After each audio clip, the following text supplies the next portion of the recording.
Dostlar kanala hoş geldiniz. Ene size ehliyetler bakadan. Baka tadı puldan 22 diye onuşukba. Yıl 92. Motor 1.8. Avtomat çata karavka. Masin 3-4 yıllar milinmen durun. Masinin tekerleri de atları tadı. Masinde bir ağır çıksayız yok. 3-4 yıllar durun masin alıp bir teresiştirmene olur motorda adını. Tabi milinmen durun da belli yok. Avtolda dik mümkün. Ne motorun yağdayı. Motor adrak yağlarda çıkaran näçil ver milmen durun. Lange Rover'ları tozan bolup duran da şu an 50 metr tumbaları. Ya Opel'de tumba köp gidiyor. Şu tumbatın avatını tapmak için Opel'de ne? Tumbaları zınt etmedi şu. Yani maşine ferediyen birazrak çıkacağız ba. Yani şu adam 2 metr ölüp dur, 2 metr oyup daha defen kes çıkıyor. Yani marşlı avtoru mekit mümkün ayaklı diska var. Ne maşinin işlerini örtediğin maşinin işlerini bir himiska atalım. Duran maşinla näçil verine avtomat karopka. Luyguda da işlep dur. Maşinin akuzuydu mervette birazrak çıksayız var aşağı parakularda. Şu taylarda. Baka tadı buradan 22 diye. Ama şu 10 yıl veri bir yerde şu maşin yani 3 yıl veri tayarlandım millene. Özüm atarmiyene tadı edip ilalaşıp alardınız. Nomer özümkisini belleme diye men özümkini daha bellek geçerim. Maşinin yağdayı anıqlak örpeden size. Emma gaflat açılıp dur. Filmiske atalım abi o yerden minden maşin geldi. Teridimle 3-4 bilerim yatı. Ehliyetler bakadan Opel'de koyduğundan sonrasını çek turun şu var. Ne gaftan var ne yapılış oğuy. Tumbaları ahtar işten verirken avat. Olmaz yani. O değerin deşik yeri öde baş koy oluyor. Ayakları. Görün anıqlak maşini. Yine daha şey.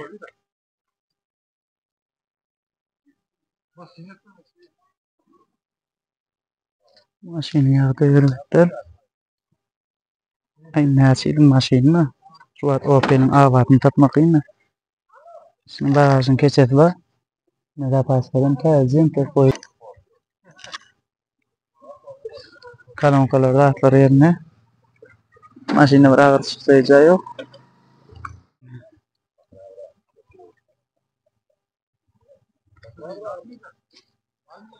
Müşterilerine. Rahat. Yine maşinin yağdayı. Hava ne kuzuk yöne. Yukarı krişe istedi. Avat. Evet krişe tapmak. Gözün krişe toğlanan nakıp maşin. Nomerim, öz nomerim bellek geçerim. Alacaklar özümüz. Hazırlaşıp bileyimiz.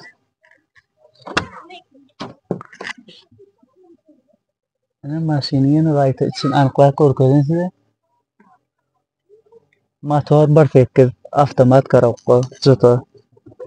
Yıl 92. Baka tadı puldan 22. Onu şey. Mağalan adam veriniz. Görün ne anıqla. Maşin.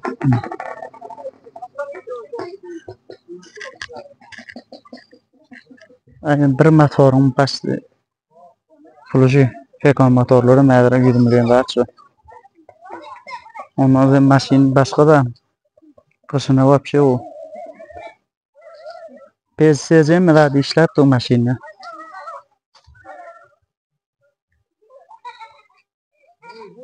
Kanala da onları koyun. Başkadan hem maşin video almalı tetirdi belirlen. Ardağına meyken dur. Benim 400 olsa verecek. Ne dostlar? Demeyin maşinim. Aymena malalas verecek. 400 olsa. Yani kopyalı nomeri belli geçer. Men lavarlaşır alacak o. Lanzurona da davat. Bradra işleri var kuzigine. Motoruna da terediğiniz kan artık mazı şey yok. Mekin buna rengi ak. Ayağını ön iki tıkırtadı. Yerine iki tıkır koyuyorum. Mengide de bradra onun meşmiyona çıksaydı var. Motor korakı gülüyalı. Hadi koyayım.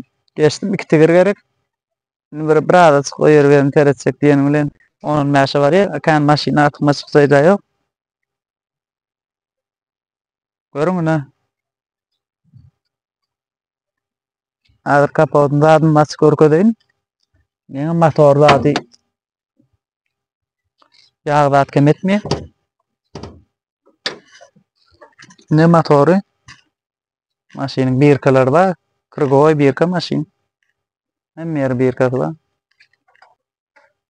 Ne görmüyordunuz? Motora koy. İşlerine mırkıt. Maşinin.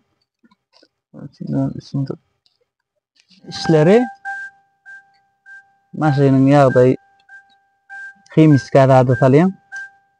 Tekrar koyuyorum. Bir köp raskoda yok maşinle.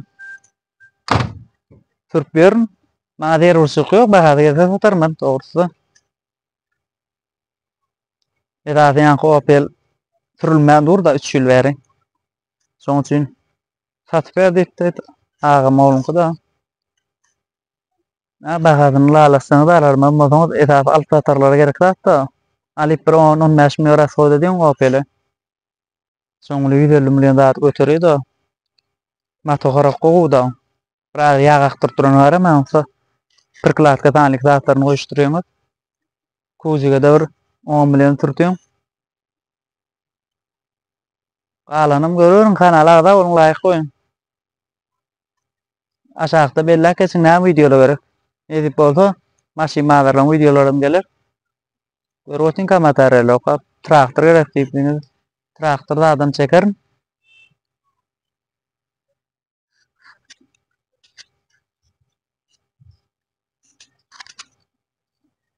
Mekinga milli 97.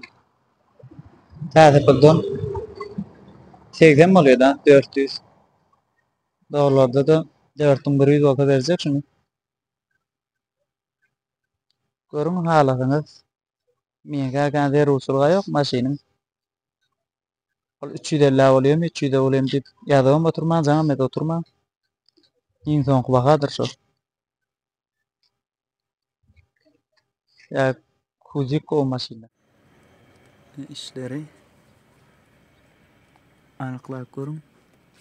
Maşinin.